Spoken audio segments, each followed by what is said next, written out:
So this is me meeting my daily detox needs using raw produce and a blender. Thank you. I've wanted to talk with you for a long time, and I noticed after I've been listening to you for probably 15 years, but I started hearing what sounds like voices of my own. That sound like your translation of a vibration into a voice. Yes. And sometimes because Esther has been such a good model, it even sounds like your voice. It's logical that it would, because you equate one with the other. Yeah. So as it's evolved and I've come to trust it somewhat, I still don't always trust it completely. And it doesn't always sound like Esther's voice, just sometimes. So what I was wondering is, when I'm meditating, which I enjoy so much, and I know you've said like watch the movie and let it go, which I do, there's a part of me that just wants to capture it all. I want to document it. I want to write down everything that I hear, everything that I see. There's a little shortage consciousness in that. Right. A less shortage consciousness would go like, it's flowing, it always will, I now understand it, whatever I want, whenever I want it. I've opened this, I can calibrate to it. Sometimes I'm better calibrated than others. Just let it evolve for the pleasure of it. We said to Jerry and Esther in the early days, because Jerry was determined to record every word that came out of Esther's mouth, and did. There is a hanger full of recordings, and then we said to them one day, you will need another lifetime to listen to these. And they thought we were kidding, and now they know we were not kidding.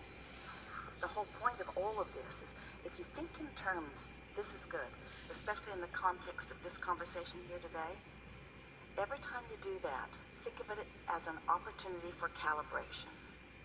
It's like the guitarist is going to tune her guitar, and she's going to enjoy this song, but she does not feel a need to capture every note that she plays.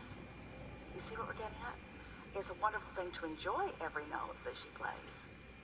Because I want to savor it again later, but you're right, that feels like shortage, like it's going to go away or something. Why savor something that's ongoing? That's like taking a drink of water and you're not talking, and someone says, why aren't you talking? You say, because I don't want to swallow this yet. Why not? Because if I swallow this, it'll be gone. And I want to savor it. I don't want to swallow this. Like there'll never be another drink of water. Yeah. The other part of clarification that I want, and there's part of me that doesn't want to even need it, but I want it, so what the hell, is there's this part of me that wants validation, and I feel it when I'm in the moment that no validation is needed. That's what we were going to say to you. You've already found your validation by saying, I like it so much, I want to savor it, and I want to capture it forever because it feels so good. What better evidence of alignment could one find? I don't know. So why does the want continue? Because you're human. Ah. Because you are somewhat still oriented toward needing validation. But you see, you bring to us the exact point that we started with and that we care most about making all day. You want other humans to high-five you when you're being high-fived by your source with the thrill. And so, why look for the other validation? Well, because I've looked for it all of my life. That's what humans do. We get good at things so that other people can look at us and say, oh, you're really good at that. And we say, there's nothing wrong with that. We're not wanting you to hold back and not shine. We want you to carry on and kick your feet high and feel glorious about life, and we love it when others are thrilled when they see you do it. But we want the main reason to be, it just feels so good to me when I hook up with Source and kick up my heels. So the sound of the voice, for lack of a better word, changes. Sometimes it has a masculine sense, sometimes feminine, sometimes group. And I wonder what I like that, because what that means is you understand that it's a stream of consciousness, and that there are many voices in this family of teachers that you're tapping into. And different questions that you care about could be eliciting different resources. So is there a feeling of that validates it within, that makes it, that I can be sure. I know when I reread the words later that they're clearly not mine, and I feel very confident about that. That might also be part of why I like writing it down, because in the moment it doesn't seem very important. Well, they are your words. They are your words because you've translated a vibration into those words. And this is a process whereby you're getting better and better and better at that. But the main point to focus on is not the words that you're interpreting, it's the vibration that you have discovered. It's the vibration that you've calibrated to. That's what you want to celebrate. For most people, they'll calibrate to this vibration, and the only explanation or validation of that calibration that will come to them will be in the form of emotion. That's enough. But sometimes those like you or those like Esther, when the emotion is present, want to put words around the emotion. Just know that the emotion is enough. And if you want more, you can have more. In Esther's case, it wasn't her asking, it was Jerry's. Jerry knew that they had tapped in to something profoundly exciting to him. And it was the power of his desire that kept summoning it, because he and Esther were identical vibrations. They'd been calibrating to one another for many, many years. They were calibrated to one another before either one of them was born. That's what soulmates are, is those of you who are of the same frequency, and you come forth intending to find one another again and renew your calibrations, you see. And so Esther had the advantage of him doing the summoning, which is leading us to the next important point, and that is, if you've got a question, the vibration of the question is different than the vibration of the answer. So if you're calibrated in very fine terms to your question, you're not going to hear the answer as well. That's why you want to put some distance between. Let life form the questions within you, and then sit with an inactive question, your inner being knowing.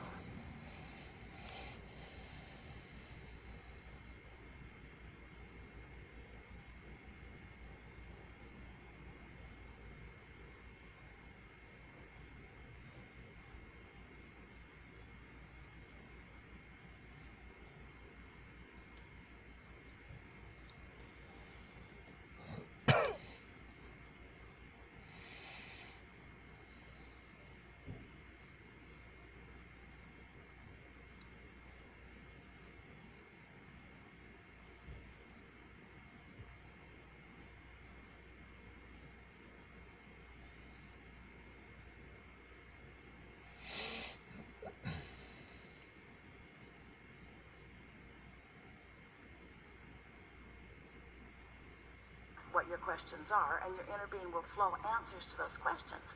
But if you sit to receive with your list of questions, you cannot be in the step 1 mode of asking and the step 3 mode of receiving at the same time. Well, that might explain why sometimes the answer comes, and then I think, oh, that must be the question, was the answer came before. You're too much in your head about this. I do, I know.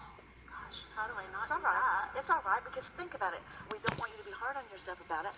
You're translating through that part of your brain. So of course that part of your brain is going to be sort of kind of active.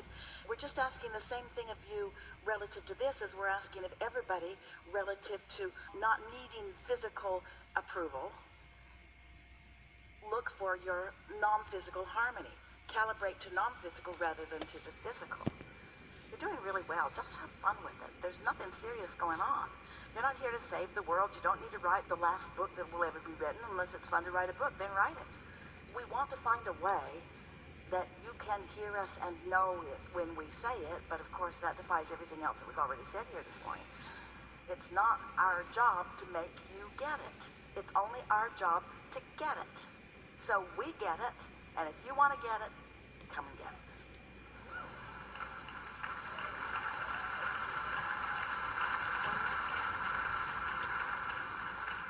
I feel so good in those moments.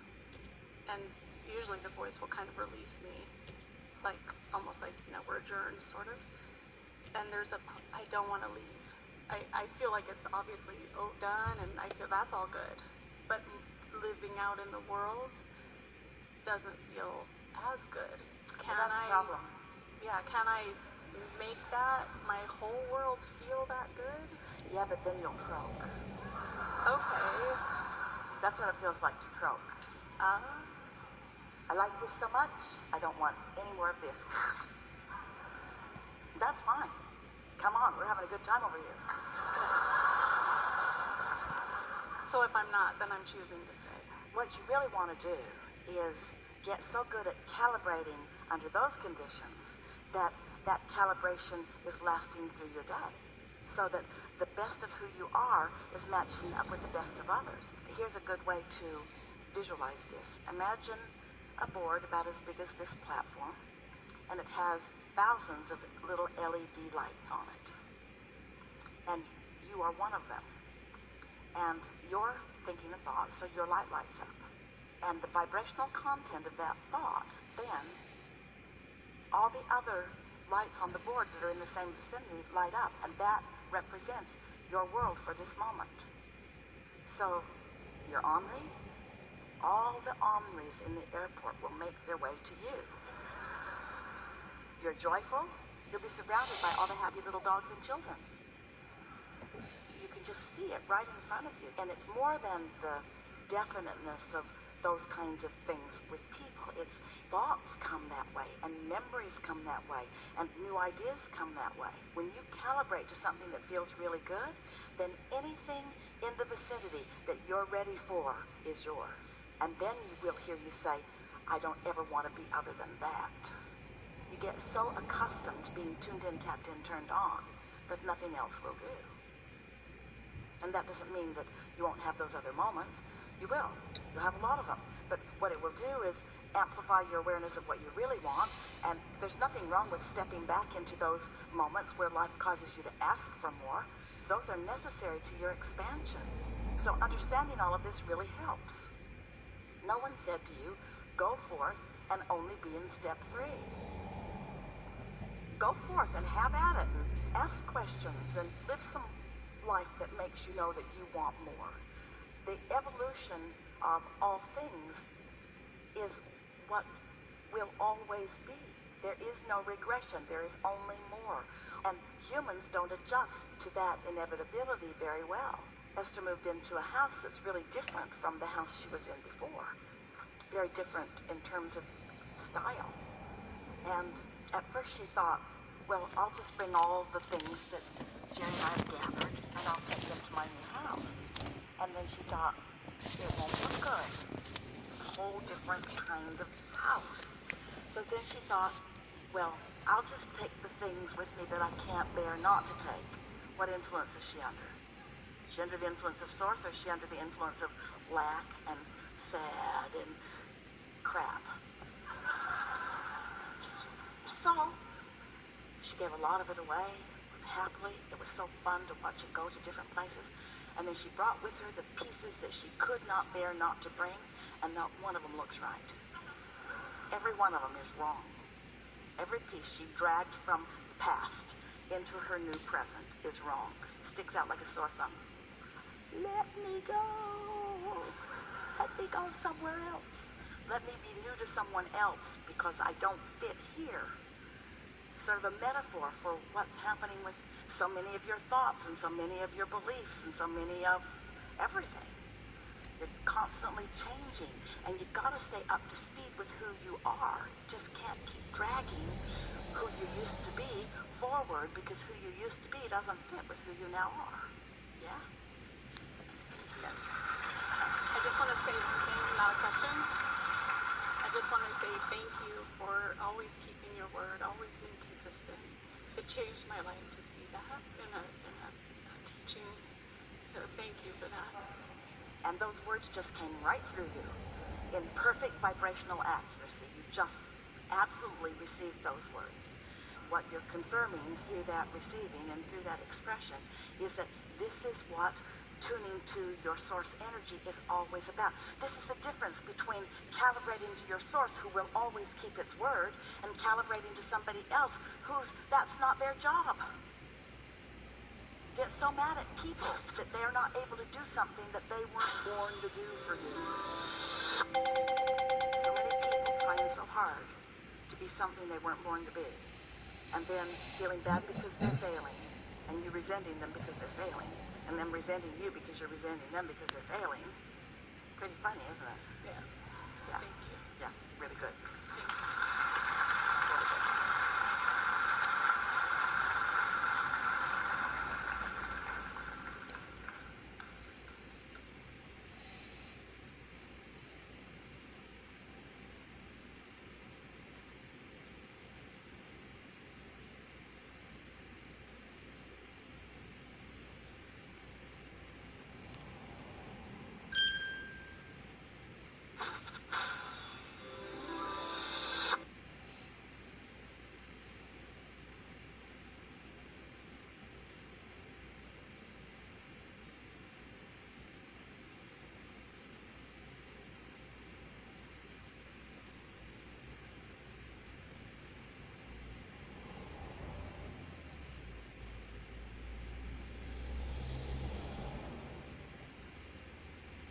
I'm not sure what to say first. I think about this all week, and I wanted to kind of know, from a life starting from negativity and surrounded by it, I made a big change with a pretty negative situation that happened.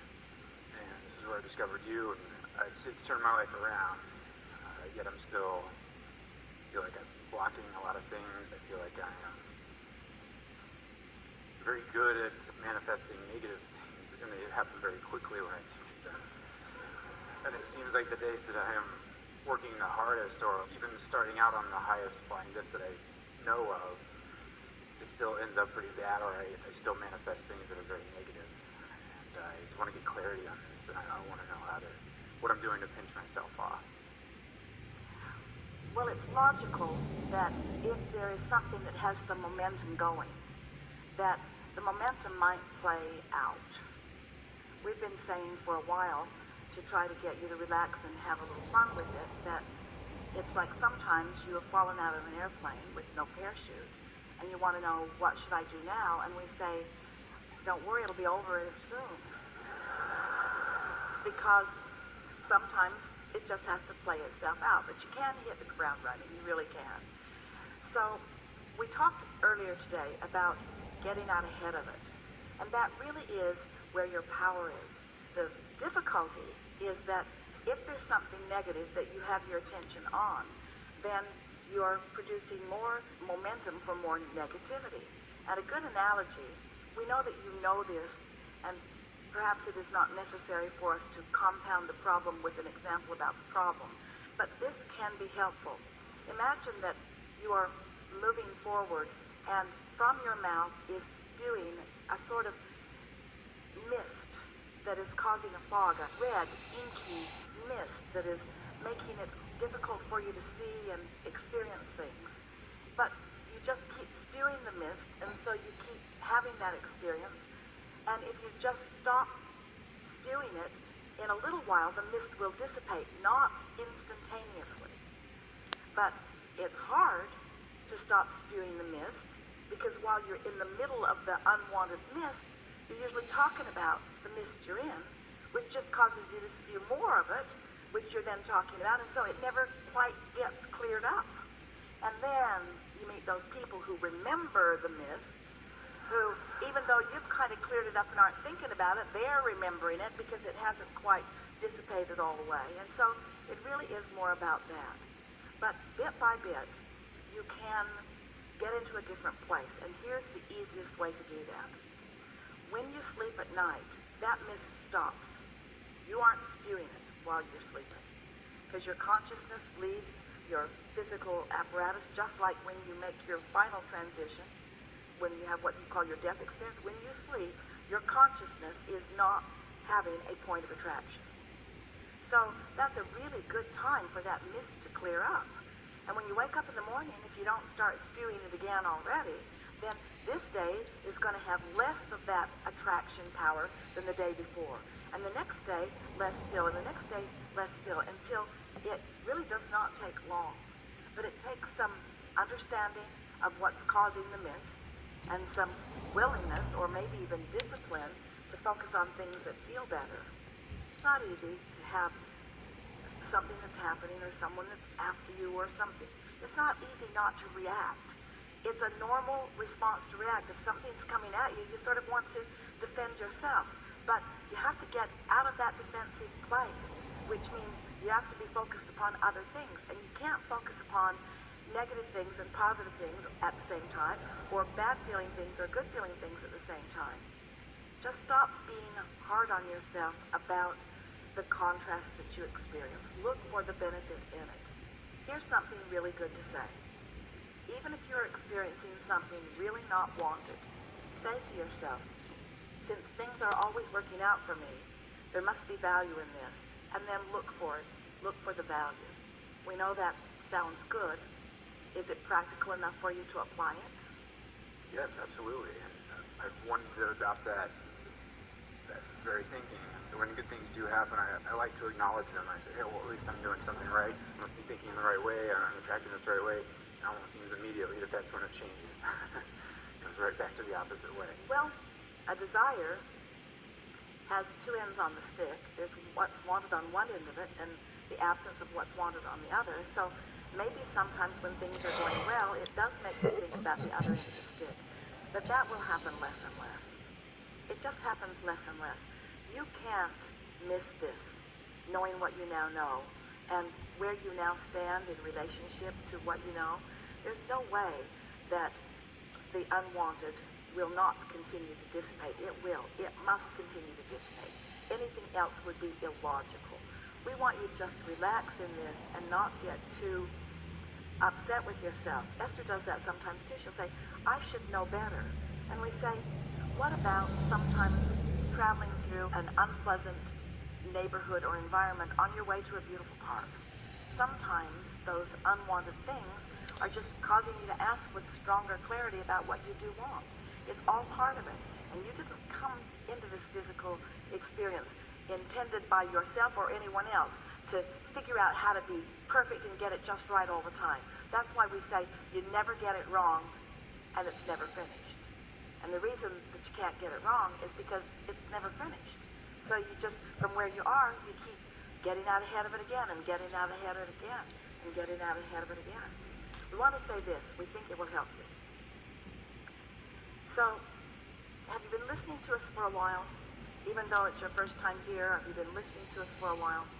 You've been hearing us talking about the vortex, which is that vibrational version that precedes the manifestation of things. So here's this vibrational version. We even gave it a name because we wanted you to feel the realness of its existence. So as it is in the state of becoming, because law of attraction is responding to it too, it's gaining a momentum. And if you are in the vicinity of the momentum